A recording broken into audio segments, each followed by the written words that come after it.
tell you everything. I know Brother Love's not the only one involved in this. We often see pastors as symbols of kindness and devotion to God.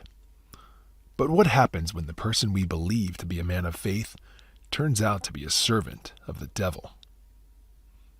More than a decade ago, Randy Stone, a loving husband, father, and well-respected member of the community, was found shot to death in his office. His desk was covered with notes for church activities and financial accounts of the church, reflecting how he devoted his life to it. The police quickly ruled it a homicide, and as the town gathered to mourn Randy, no one suspected the truth was lurking so close. Soon, whispers began to surface, secrets that pointed to someone no one would have ever imagined. What could have led to such a shocking turn of events? Let's dive into this and uncover the shocking truth behind the murder of Randy Stone. To get started, let's get to know Randy and his wife Teresa a little better. Randy and Teresa had known each other since childhood, but lost touch when Randy enlisted in the Marines at the age of 18. After serving his country, he returned home to Kansas City, Missouri in the spring of 1990, and he had only one person on his mind, Teresa. They connected that March and quickly fell in love, marrying by October of the same year. Their family blossomed soon after, with the arrival of their son Michael a year later, followed by their daughter Miranda 2 years after that. And life in Independence, Missouri seemed picture perfect for the Stones as they became active members of the New Hope Baptist Church, embraced by their community. Now, Randy owned a small insurance company and served as the church's minister of records, managing finances and ensuring everything ran smoothly. Teresa, a talented singer, performed in the choir and volunteered her time whenever possible, supporting various church activities. Through their many church events, the Stones developed a close friendship with the new pastor, David Love, who was only 38 at the time. He and his wife Kim had 3 children, creating a warm and family-friendly atmosphere at the church. At this point, everything seemed to be going smoothly, with everyone supporting one another. After about 14 years of marriage, Teresa devoted herself to being a loving stay-at-home mom, always actively involved in her children's lives. She also helped Randy at the insurance office, playing a vital role in the family business. Randy was well-liked in town, and together, the Stones were cherished members of their community, known for their kindness and dedication. And the love only intensified when in 2004, Teresa announced that their family was growing again. She was pregnant. With Michael and Miranda approaching their teenage years, the news came as a surprising twist. However, there was a bit of controversy surrounding this joyful announcement. Randy had undergone a vasectomy years earlier, so he believed they wouldn't be having more children. Despite his doubts, Randy remained loyal to Teresa and accepted the news, convinced that the baby was indeed his. Sadly, their happiness was short-lived when Teresa experienced a miscarriage. In the aftermath, she struggled emotionally and sought support from her church, specifically turning to Pastor David Love for comfort and guidance.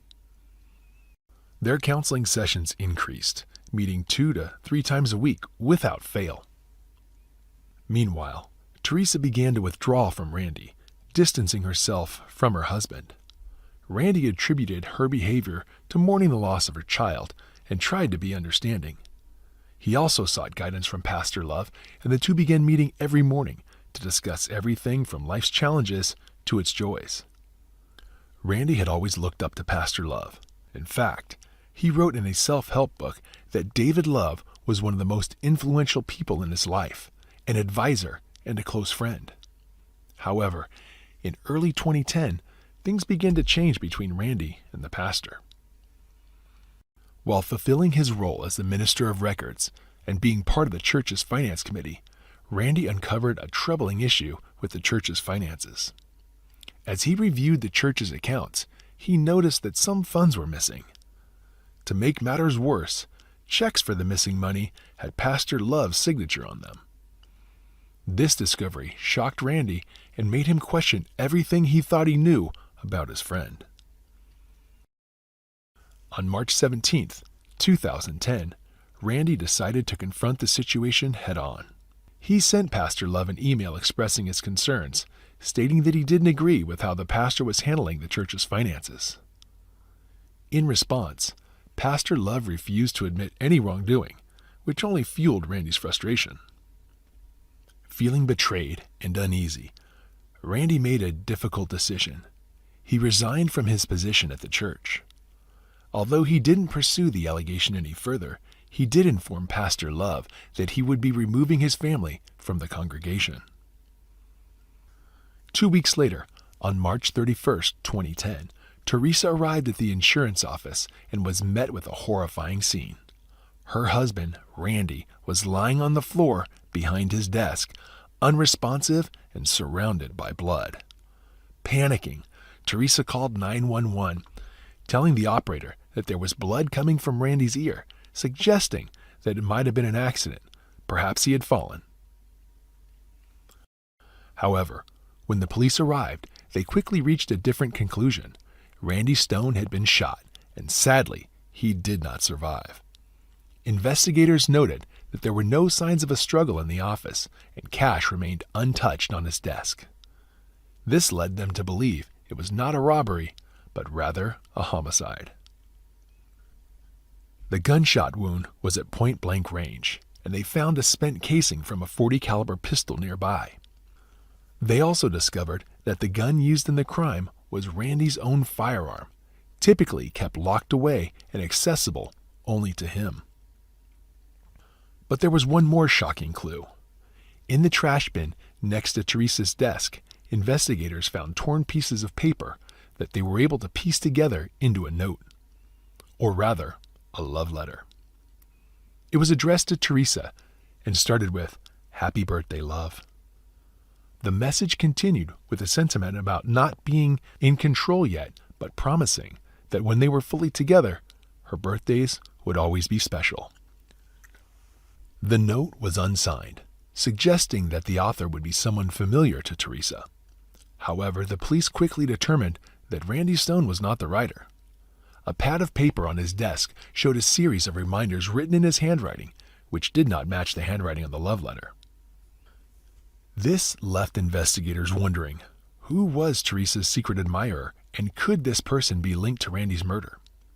The police suspected that the murderer was someone close to Randy, making it a targeted attack rather than a random act of violence. To gather more information, they decided to attend Randy's funeral, equipped with audio recording devices.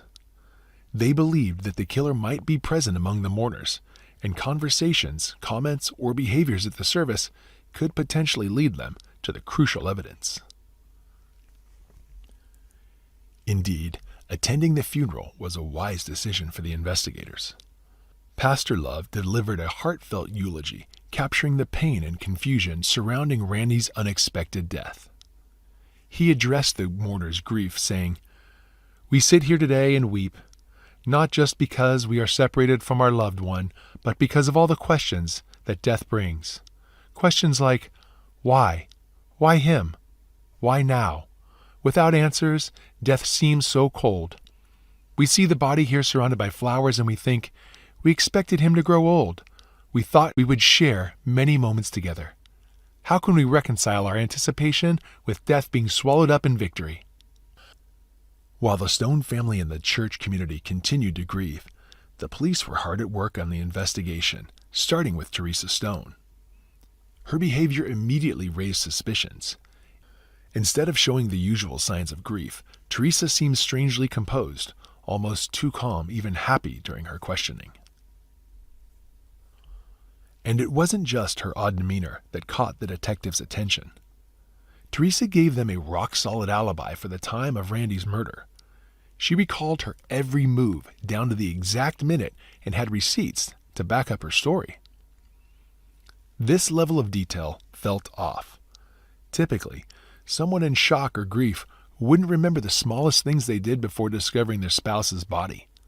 The fact that Teresa could recall everything so clearly only made her seem more suspicious. The detectives then asked about the mysterious love letter. When detectives brought it up, Teresa seemed almost flustered. "Oh, that birthday note? I totally forgot about it until yesterday," she explained. "It was just torn up. It was left on my car door by someone I don't even know. I never received another note from him." She insisted that she had nothing to hide. Detectives pressed further, asking if there had been any recent trouble in her marriage. Teresa mentioned a brief issue with Randy's struggle with pornography, but insisted that they had worked through it and described their nearly 20-year marriage as joyful and strong. At that point, there was no direct evidence linking Teresa to Randy's death, only her strange behavior and a series of unanswered questions. Yet the detectives were certain there was more beneath the surface, and they weren't ready to give up until they uncovered the full truth. This case became even more troubling when a friend of Randy's, Robert Davis, revealed that Teresa had come to him the very night of her husband's death. What was most shocking was her calm demeanor. She seemed completely unfazed by the tragedy. Instead, her focus was on something entirely different: how to collect on Randy's life insurance policy. Robert found it strange, especially since it hadn't even been 24 hours since Randy's murder. What made things even more suspicious was the fact that Randy, who worked in the insurance business, had 2 life insurance policies totaling $800,000. Could this have been the motive for murder? Detectives soon uncovered that Randy had made a significant change to those policies. He had removed Teresa as the beneficiary and listed their children instead. To their knowledge, Teresa had no idea this change had been made.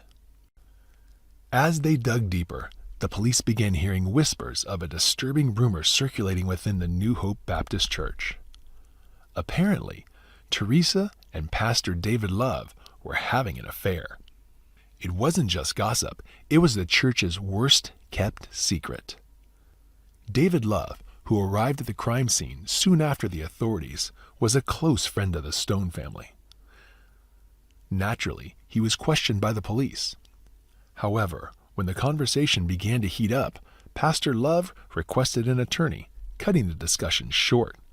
But the detectives were far from done with him. A search of Pastor Love's computer uncovered shocking evidence, intimate emails, and photos exchanged between him and Teresa. There were also plans for a future together, engagement rings, wedding arrangements disguised as plans for Teresa's daughter. One particular message from Pastor Love stood out. "I long for the touch of your hand as you walk by and the twinkle in your pretty blue eyes as you smile at me. You are my doll," he wrote. The affair had been clearly going on for years. The couple even drew parallels to the biblical story of King David, who arranged for the death of Bathsheba's husband so he could marry her. Pastor Love told Teresa that despite King David's actions, God still blessed their union. Teresa responded by saying, "If God wants us to be together, He will make it happen." By the time that Teresa sat down with detectives for another round of questioning, they had uncovered 10 years of correspondence between her and Pastor Love. Both admitted to having a long-standing affair, but this only raised more questions. Was the affair connected to Randy's murder? And just how far were they willing to go to be together? The detectives were closing in, and the truth was inching closer. As the police delved deeper into the case, they sifted through thousands of personal phone records, determined to uncover any hidden communications. Interestingly, prepaid cell phones that Teresa Stone and Pastor David Love had used to keep their affair under wraps. These phones might have gone unnoticed if it weren't for their occasional slip-ups, where they made calls to their regular phone lines. But the phone records revealed more than just sweet messages and wedding dreams. On the morning of Randy Stone's murder, investigators noticed that David Love's phone had pinged off a tower just a few miles from Randy's insurance office. This raised immediate alarm bells. Then there was the ominous text Teresa received that read, "Urgent, do not go to the office by yourself." Despite the warning, Teresa went to the office anyway, where she made the gruesome discovery of her husband's lifeless body on the floor. Investigators confronted Teresa with the phone data as well as the torn love letter they found in the trash. At first, she stuck to her story, claiming the prepaid phones were only used to keep her counseling sessions with David a secret. She said his wife Kim had always been uneasy about how much attention David gave her over the years. By this point, detectives had far too much evidence to let Teresa's flimsy excuses slide. They pushed her harder, laying out the facts that pointed to a premeditated murder. Teresa tried to deny it all, insisting that the phones, the messages, and even the affair had nothing to do with Randy's death.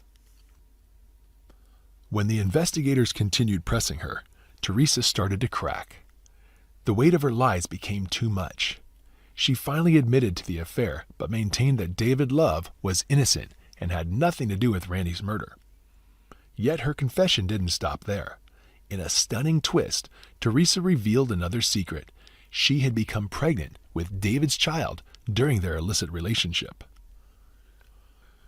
She told the police that she had wanted to end her decade-long affair with Pastor David Love for some time, but had been too afraid to do so.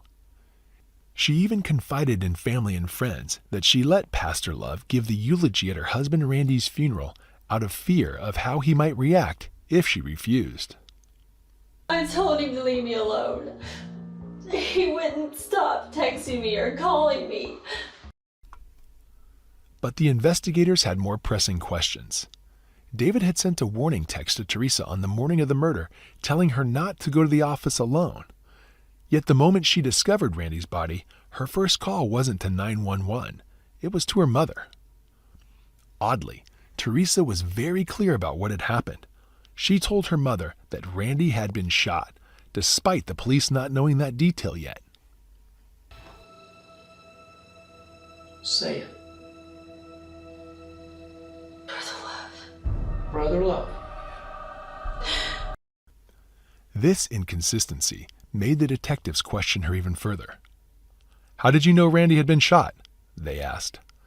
Teresa hesitated before breaking down, finally confessing that Pastor Love had come to her that very night and confessed everything. He told her in chilling detail how he had walked into Randy's office, aimed the gun, and fired the fatal shot. Desperate to solidify their case, investigators had Teresa place a call to David, hoping he might confess again. The call was recorded. Yes. This is Teresa. Hi. We need to talk. Okay. I want to know why. I want to know why. Teresa, why what?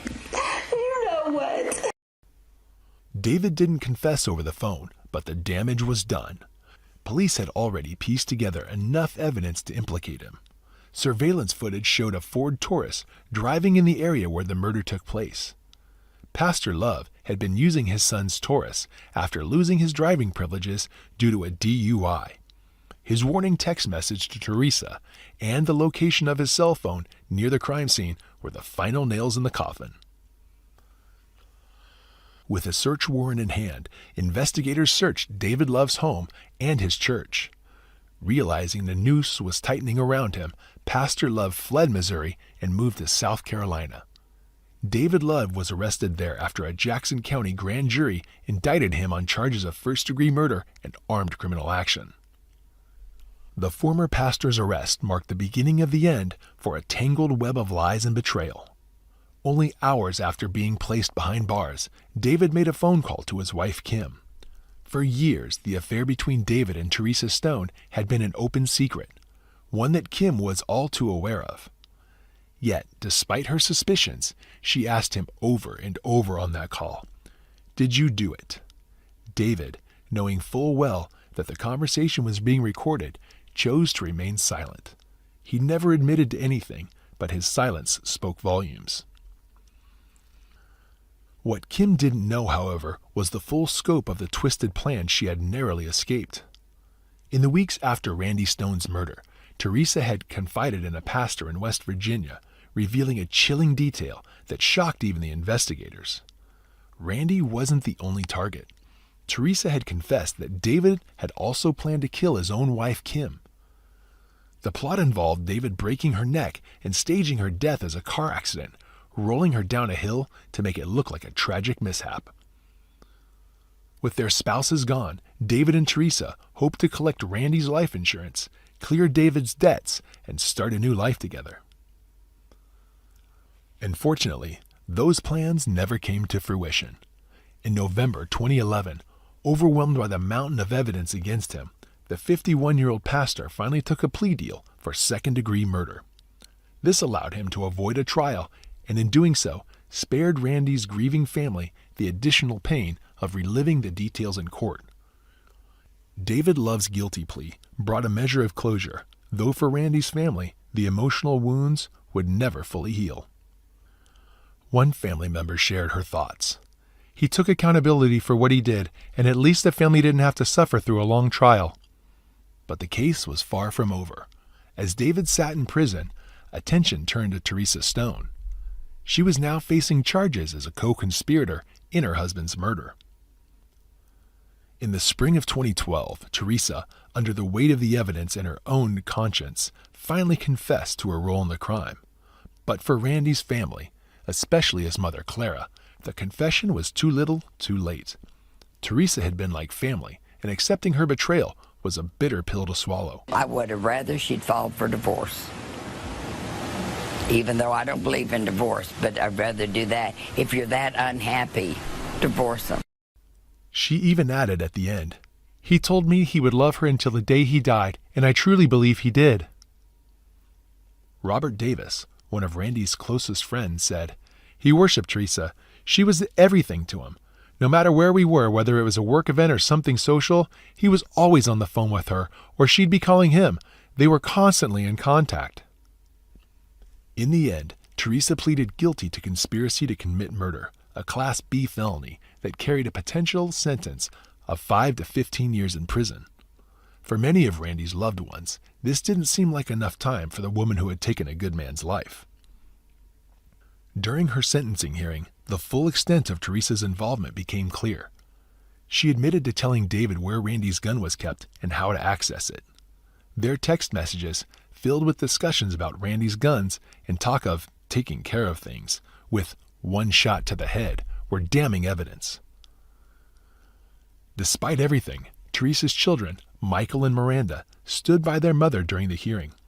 They tearfully pleaded for mercy, emphasizing how much they still needed her in their lives, especially after losing their father. I ask you today to show mercy on my case. I will do anything I have to do to pay my debt, Your Honor. In the end, Teresa was sentenced to 8 years in prison. David Love, the former pastor who had once been trusted and admired, received a life sentence with the possibility of parole in 2036. His wife Kim divorced him and has since remarried, saying she harbors no ill will towards her ex-husband or Teresa. She has moved on with her life. Teresa, after serving her sentence, was released from prison and is now reported to be living in the Kansas City area with a new partner. As for Randy Stone, his memory lives on as that of an honorable Marine, a devoted family man, and a loyal member of the New Hope Baptist Church. His untimely death remains a tragic reminder of the dark and destructive power of betrayal. But many people couldn't shake the feeling that Teresa didn't deserve such a light ending. While she served her time in prison, it didn't change the fact that she played a role in plotting her own husband's murder and showed little to no remorse afterward. Some even went so far as to suggest that she might have manipulated her children, making them believe that losing her was somehow more painful than losing their father. And then there's Pastor David Love, a man trusted by his community and admired by many, including Randy Stone. As a pastor, David was supposed to be a moral guide, a source of comfort. Instead, he betrayed that trust in the most horrifying way. Not only did he have an affair with Teresa, but he also conspired with her to take a man's life, a man who had once respected and looked up to him. It's a troubling thought, isn't it? But as we've often said on this channel, the people you think you know best aren't always who they seem. Sometimes, the kindest person in your life may be hiding the darkest secrets. If you want more videos like this, please be sure to like the video, subscribe, and hit the notification bell so you don't miss out on more true crime videos. Take care and see you in the next one.